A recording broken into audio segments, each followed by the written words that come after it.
Just having her enter my field of vision is incredibly distressing. And she's infertile too. What's the point of her even being a woman? There's no need for her to be married, so she should just hurry up and leave. As a woman and as a wife, I find her embarrassing and don't want to be associated with her. My husband and I have decided to live happily with my mother-in-law in this house. She's an eyesore, so I want her out. Why do I have to be the one to leave when they were the ones who suggested living together? I wanted to complain, but since I had been thinking about leaving if I could, I decided to move out the very next day. 6 months later, to my surprise, my mother-in-law came to me in a furious rage, blaming me for everything. But in my arms was my newborn baby, and seeing this, my mother-in-law made an outrageous statement and took shocking action. As a result, her life began to take a downward turn. I'm in my late 30s and work as a freelance writer. I started this job as a part-time job in college. I had planned to get a regular job after graduation, but as I started getting more offers from different sources, I decided to make a career out of writing.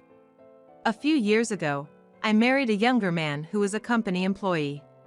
He's younger, but we're both in our 30s, so I don't really feel like I married a much younger man. I met my husband through work. Since getting married, my husband has been transferred to a new department and has been incredibly busy every day. I've wanted to support him, so I've scaled back my work a bit. Still, thanks to the work I've done before, our income hasn't suddenly decreased to the point where we're struggling to live. My mother-in-law doesn't understand my job at all. She thinks a job means working outside the house for someone else. Due to the nature of my work, I often carry my smartphone around for gathering information. Even at home, I like to have it with me to take notes whenever something comes up, but my mother-in-law thinks I'm just playing around. Playing games on your phone again, huh? Must be nice, having your husband earn while you indulge in games all day. She's even nagged me about how much I spend on games. There's also been interference in our household chores. Since it's just the two of us, we do laundry every other day, but she insists it should be done daily. She says it's unhygienic and dirty, though we're not wearing the same clothes for days on end. We're not even living with my mother-in-law, but she has reasons for meddling in our life. First, I'm older than my husband. Plus, being in my late 30s, there's not much time left for me to have children. Since my husband is the eldest son, it would be a disgrace to the family if he doesn't have an heir. And all this, according to my mother-in-law, is my fault. She seems to want to annoy and harass me, hoping to make me leave my husband as soon as possible. She was originally opposed to our marriage, and foreseeing this, my husband made it clear from the start that we would not live with his parents. A year after we got married, my father-in-law passed away. He was a healthy man who had never been seriously ill or injured, and he didn't even need to visit the doctor. It was heartbreaking to see how much my mother-in-law was affected by his death. The night before he died, my father-in-law had dinner and drinks as usual before going to bed. But the next morning, when he didn't get up even past noon, my mother-in-law went to wake him and found he wasn't breathing. The cause of death was a stroke, which seemed to have occurred while he was sleeping. After handling the funeral and other related matters, my husband took the lead in settling things down. Then, a discussion about the future took place at my mother-in-law's house. Considering her severe grief, it was suggested that someone should live with her. Naturally, as the eldest son, my husband seemed the most appropriate choice for this. However, my husband knew about the discord between me and my mother-in-law, and that she still hadn't accepted our marriage. He firmly declined the idea of living together, although moving nearby was okay. But I felt uneasy about the whole situation. Knowing my mother-in-law, she would have preferred entering a retirement home rather than living with me. She seemed unusually passive, just going along with others' suggestions. Proposed to my husband that we shouldn't rush the decision and have a discussion first. After returning home, we talked things through thoroughly. My husband repeatedly told me not to be swayed by temporary sympathy. Yet, I couldn't shake off the image of my mother-in-law in deep sorrow and wondered if there was a way to live together peacefully. Finally, we agreed to start living together under the condition that we each have our own separate rooms and respect each other's privacy. Once we began living with my mother-in-law, I immediately experienced her harsh treatment. The treatment I received was incomparable to the meddling my mother-in-law used to do when she would show up at our house. As a full-time homemaker, you shouldn't be cutting corners. Bathroom cleaning means scrubbing everything from the walls to the floor. After that, you need to weed the garden. Oh, and polish all the shoes in the entranceway. It was way too much for me to handle in addition to my work. When I went to the entrance, I found all the shoes from the shoe cabinet lined up. Some deliberately dirted. Hoping to gain some approval from my mother-in-law, I spent time on household chores, cutting into my work hours. To meet work deadlines, I had to reduce my sleep, which led to more mistakes and more criticism from her, calling me slow and clumsy. Twice a month, I had work meetings outside. The location for meetings varies each time, but they are usually held in cafes or hotel lounges.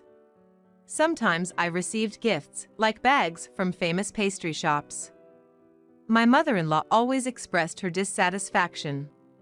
A full-time homemaker who doesn't work, squandering her husband's earnings. If you have that much time, you should focus more on your household duties. Even when I said the items weren't bought by me, she didn't believe it. No way someone would give a country-looking old lady like you a gift. She often called me a country-looking old lady, implying that being in my late 30s and not very stylish was a bad thing. Working from home, I admittedly don't wear makeup much and am casual about my clothing, but is it right for my mother-in-law to mock my appearance? If she criticizes me, I have things I'd like to say about her appearance too. My mother-in-law isn't exactly a beauty herself to be commenting on other people's appearances.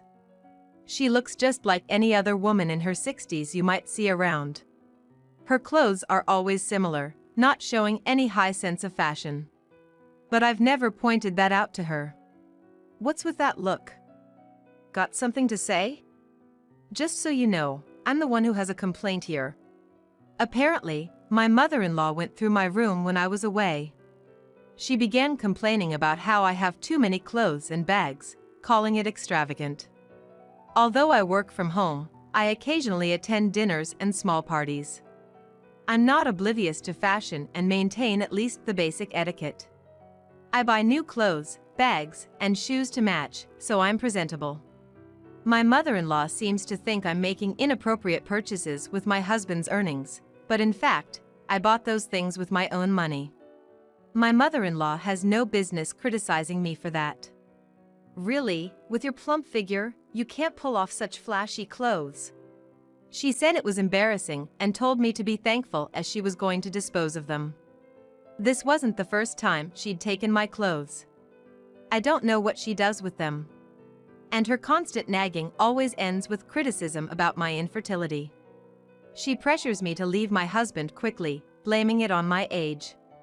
At first, I endured it, thinking it stemmed from her loneliness and despair after losing my father-in-law. But as months passed, it only got worse, and I found it harder to tolerate her harassment. One day, my brother-in-law's wife came to visit. She's much younger. I remember hearing she's 7 years younger than him. Being in her early 20s, she's naive and my mother-in-law really likes her. She obediently listens to my mother-in-law, their relationship looking like absolute submission to me. Even when she makes mistakes, her charming attitude never angers my mother-in-law. While she calls me a bad wife and blames my age for my poor memory, she excuses my sister-in-law's mistakes as youth and tells her to learn gradually.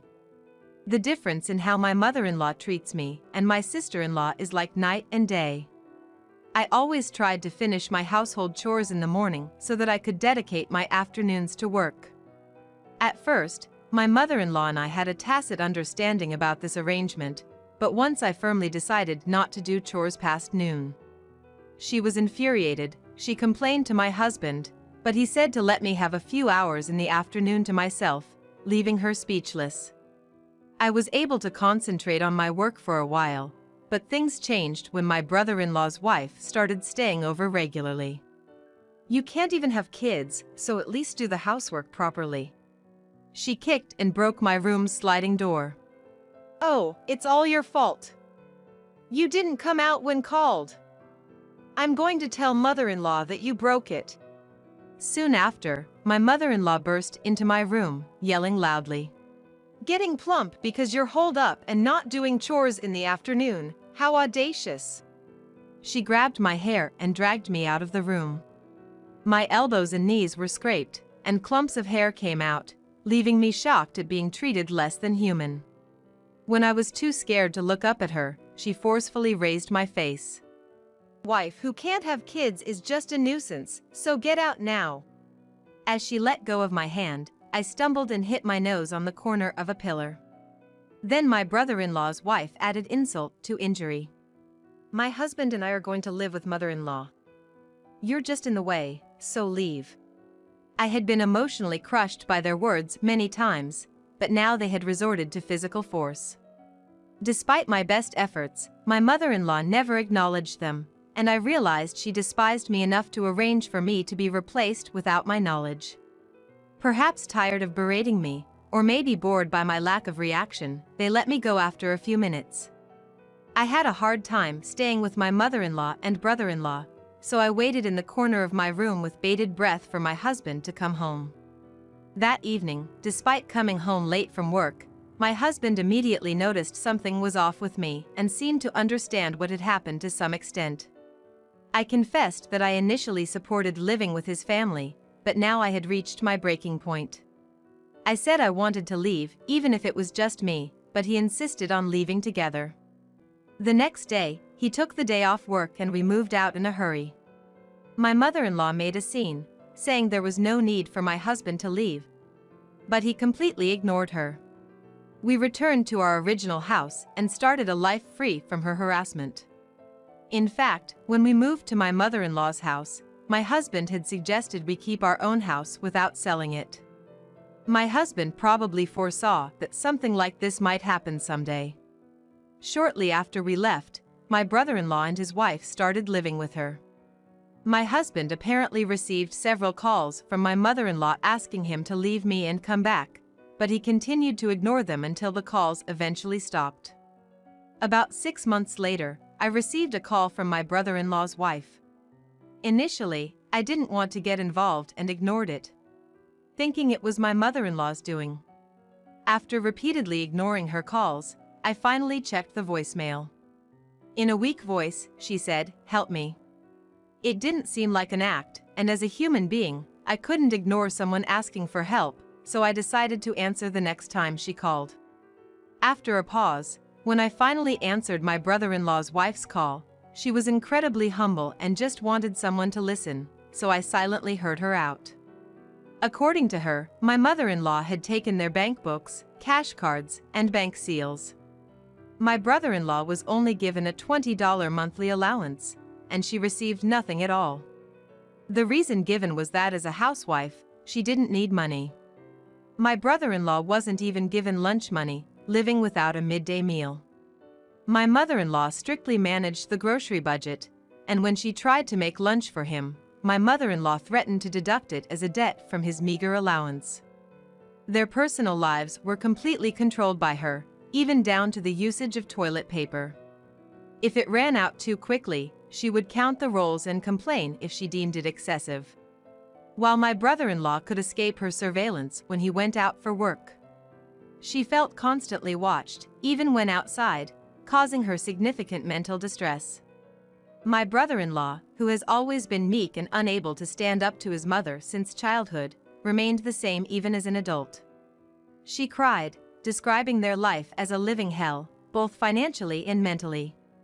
Listening to her, I thought my mother-in-law was living the same way, but apparently, that was not the case. My mother-in-law seems to be controlling my brother-in-law and his wife's bank accounts and spending the money as she pleases. While they were struggling, she even indulged in luxurious meals. Moreover, she intends to have them look after her in her old age, pressuring my brother-in-law to work harder and even telling his wife to do piecework if she has time to sleep. Initially, I thought I would just listen, but hearing about their worse-than-imagined situation, I began to feel sympathy for them. However, the pain they caused me through their harassment is still vividly etched in my memory. Normally, I believe in not doing to others what I wouldn't want done to me and doing for others what I would appreciate. Responding to harassment with harassment only perpetuates the cycle. Besides, my brother-in-law's wife was already suffering the consequences of her actions towards me. As I hesitated to speak, she began to explain something about 6 months ago. She harassed me because my mother-in-law, crying, had asked for her help. She called me in tears saying she was living with her eldest son and his wife, but suffering from the daughter-in-law's harassment, unable to sleep, fearing she might be driven out. I believed her and took her side.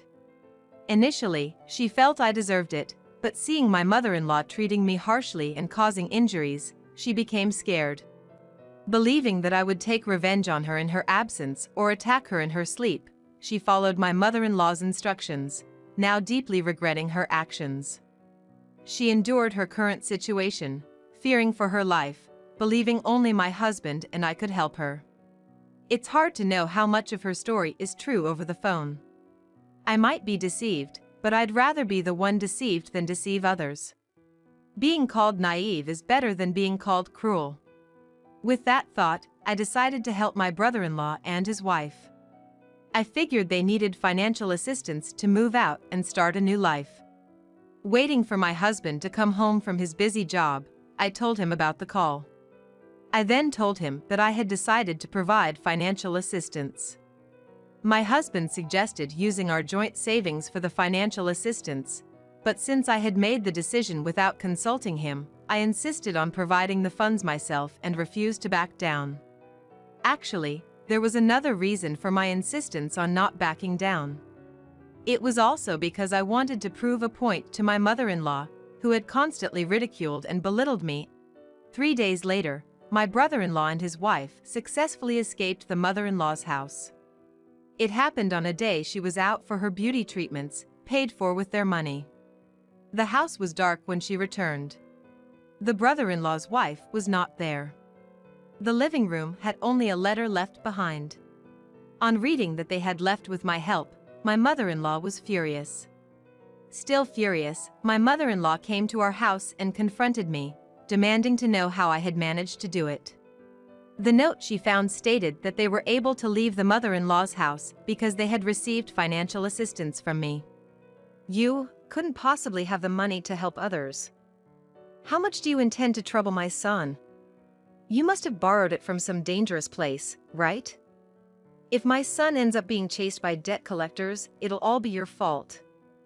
You should divorce him before that happens. It seems my mother-in-law still thinks of me as a reclusive person. Despite remote working being extensively covered in the news a few years ago, she has no understanding of it. I've told you many times, I work diligently. My husband also said that we both work, right? That's why, when we lived with you, we agreed not to interfere with each other's work while in our own rooms. Just a few days ago, I received a payment of royalties from 6 months ago, and I showed her my bank book as proof. The deposit was about $60,000, including royalties and fees for magazine articles. I've published several books and have a decent reputation in my field. My husband and I met when he was assigned as my editor in his early days. Now, he's working in a demanding department of a weekly comic magazine. Even when we went for our marriage introduction, he introduced me as the first author I was in charge of, but my mother-in-law, disliking that I was older, never paid attention, only thinking about driving me out. My mother-in-law was shocked to learn the truth. The amount in my bank account was quite significant, and for her, it seemed like a big opportunity had slipped away.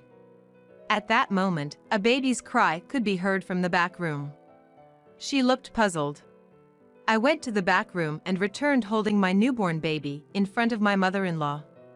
Beside me stood my husband, who had been watching the baby in the back.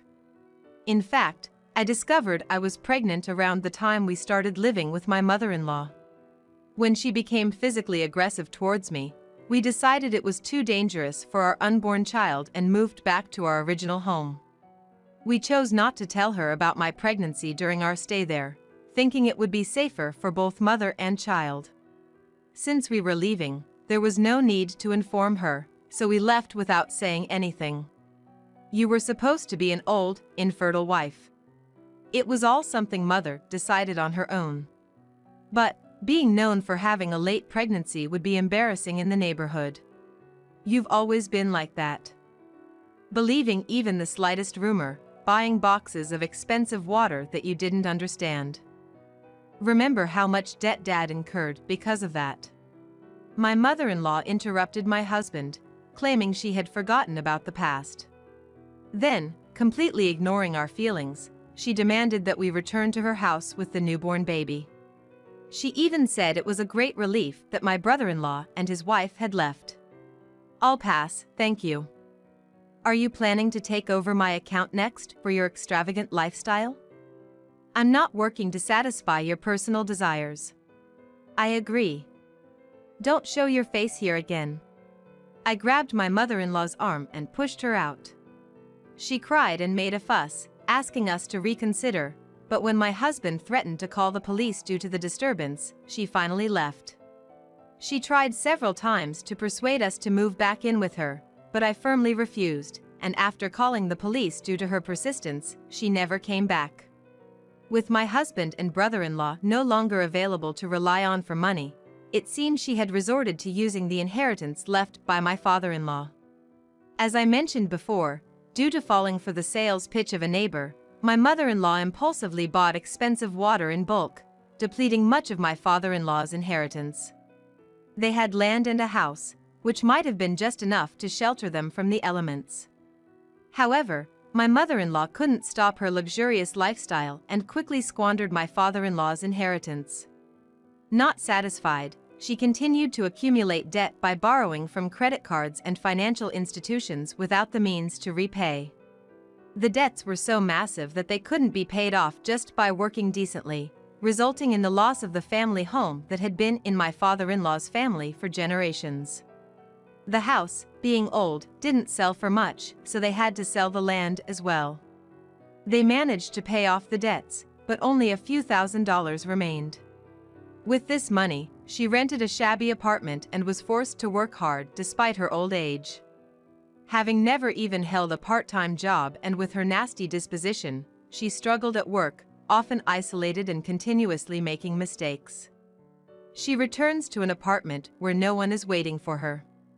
Living a lonely life without even basic appliances like a microwave, eating cold, discounted ready-made meals once a day.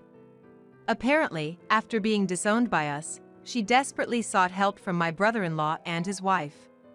Unable to find where they lived, she ambushed my brother-in-law at his workplace, only to be chased away by security guards thinking she was suspicious.